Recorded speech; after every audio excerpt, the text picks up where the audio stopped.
Pokemon Scarlet and Violet episode 2 के अंदर ऐश Ketchum जो होता है वो लीकू को बचाने के बाद पैल्डिया की तरफ बढ़ जाता है। हमें फिर देखने को मिलता है कि ऐश केचम जो होता है वो कुछ सफर करने के बाद पैल्डिया सिटी पहुंच जाता है, जहां पर वो डायरेक्ट जाता है ऑरेंज एकेडमी में। ऑरेंज एकेडमी जैसे ही ऐश केचम जाता है तो वहाँ के जो कुछ कैरेक्टर्स होते हैं, स्पेशल जो लोग होते हैं जैसे प्रोफेसर जो अकेडमी के और बाकी जो चैंपियन है पैल्डिया रीजन की, वो खुद ऐश को वेलकम करने के लिए वहाँ पर मौजूद होते हैं। ऐश जो था वो जैसे ही ऑरेंज एकेडमी पहुंचता है तो वहाँ पर वो उनकी फैसिलिटीज और उनकी जो मेहमान नवाजी है उसको देख के काफी ज्यादा खुश होता है और उनका शुक्रिया अदा करता है। उसके बाद फिर हमें देखने को मिलता है कि ऐश केचम जो होता है वो गीता के साथ खड़ा होता है और उससे बात कर रहा होता है। तो गीता जो होती है वो उसको पूछती है कि तुम अब पोकेमॉन वर्ल्ड चैंपियन बन गए हो, तो अब तुम किस एडवेंचर पर निकले हुए, मतलब अब तुम्हारा क्या गोल है, आगे तुम क्या अचीव करना चाहते हो। तो ऐश केचम कहता है कि लियोन ने मुझे बताया था कि पोकेमॉन वर्ल्ड के अंदर कुछ ऐसे भी कैरेक्टर्स हैं जो कि ऑफिशियली तौर पर एज अ ट्रेनर रिकॉग्नाइज नहीं किए जाते, लेकिन वो मुझसे भी ज्यादा पावरफुल हैं। तो मैं अपनी एक अलग जर्नी पर निकला हूँ जिसमें मैं उन तमाम ट्रेनर्स को ढूंढ रहा हूँ जो कि एक चैंपियन से ज्यादा पावर रखते हैं और वो मुझे डिफीट कर सकें। और इसी सिलसिले में मैं काफी सारे ट्रेनर्स को डिफीट करता हुआ पैल्डिया रीजन पहुंचा हूँ और अब यहाँ पर आके इस सिटी के अंदर जितने भी एलीट 4 हैं और जो इस रीजन की चैंपियन है उसको मैं यहाँ पर चैलेंज करूंगा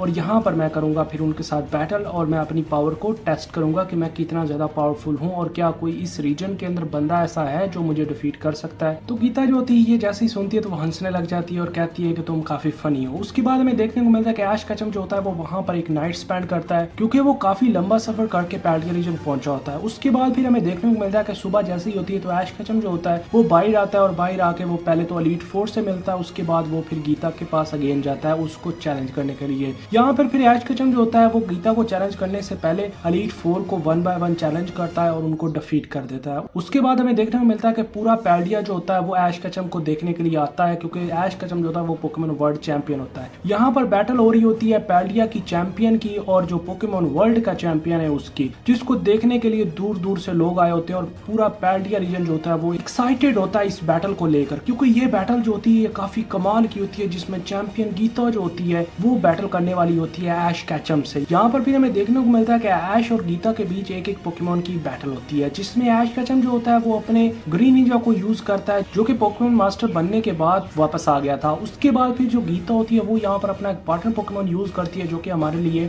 अननोन है और फर्स्ट टाइम पैल्डिया रीजन में हमें देखने को मिलता है जिसका नाम होता है ग्लिमेट। ग्लिमेट जो है वो काफी ज्यादा पावरफुल पोकेमॉन है और फर्स्ट टाइम हमें पैल्डिया रीजन में देखने को मिलता है। फिर हमें यहाँ पर देखने को मिलता है कि ये जो बैटल होती है ये इस वजह से इतनी ज्यादा एक्साइटेड होती है क्योंकि इसमें जो लोग बैटल कर रहे हैं वो काफी ज्यादा वेल नोन है। गीता जो है वो सभी चैंपियन से ज्यादा पावरफुल है और उसको जो टाइटल दिया गया है वो है टॉप चैंपियन। और दूसरी तरफ जो ऐश केचम है वो पोकेमॉन वर्ल्ड चैंपियन है जिसने सभी चैंपियंस को डिफीट करके अपना टाइटल हासिल किया है। तो यहाँ पर फिर हमें देखने को मिलता है ग्रीन निंजा वर्सेस ग्लिमेट की एक बैटल जिसमें ग्लिमेट जो है वो ट्रस्टल फॉर्म यूज करेगा और जो ऐश का पोकेमॉन है वो ऐश के साथ बॉन्ड एवोल्यूशन का फिनोमेना यूज करेगा। यहाँ पर हमें देखने को मिलेगा एक दफा फिर ऐश ग्रीन निंजा और दूसरी तरफ होगा टेरेस्ट्रियल ग्लिमेट जिसकी बैटल जो है वो इंटेंस इतनी होने वाली है कि पूरा पोकेमॉन वर्ल्ड जो है वो एक दफा हिल जाएगा और इस बैटल को हर कोई देख रहा होगा। इस तरह यहाँ पर आके ऐश केचम जो है उसका ग्रीन निंजा जो होगा वो पैल्डिया रीजन में इतना ज्यादा फेमस हो जाएगा कि हर बंदा पैल्डिया का जो होगा वो ऐश ग्रीन निंजा के नारे लगाएगा।